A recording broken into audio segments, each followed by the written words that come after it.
Hello there, kia ora.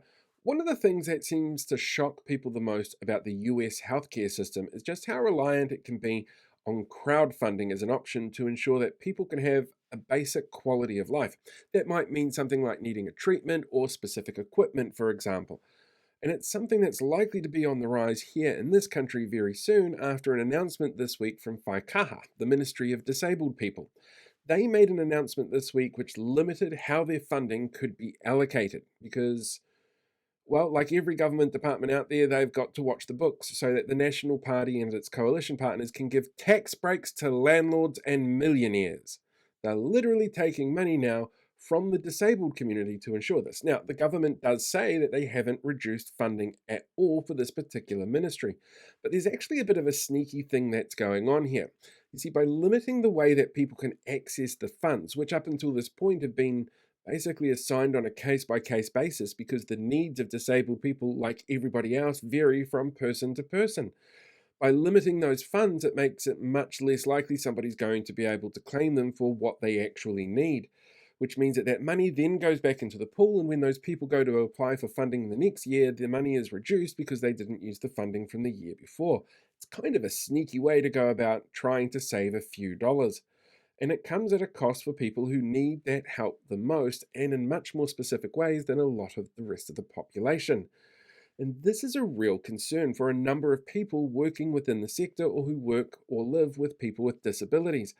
Because things like respite, a break from having to do all of this work and all of the stress that comes with it, is one of the things that they're not going to be funding anymore. And that can be really, really important for people's mental health, for their physical abilities to continue doing what they're doing for a whole raft of reasons. On top of that, there was a huge issue with how this was communicated. Like much that seems to happen with this particular government, the MP in charge of this particular area, nowhere to be seen at the time when media had questions and the public wanted answers. And the communications that came from Whaikaha itself, they're pretty bleak. It's basically a really rushed job telling people instantly this is what's happening from now on. There's no consultation, none at all, with people within the sector and people who will be affected by this.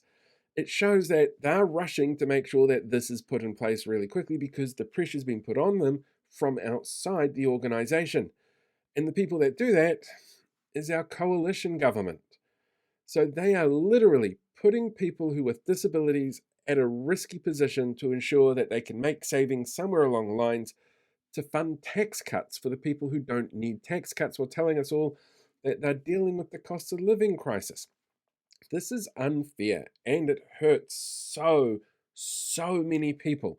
And all you have to do is look through the comments section on the Facebook page with this post that they announced before they put out even a public press release to know exactly how much hurt this has on people. And it's really concerning that this is how this government handles this kind of information. No consultation, no accountability, just making sure that something is done that's going to be much better for the books to again pay for tax cuts that we don't need.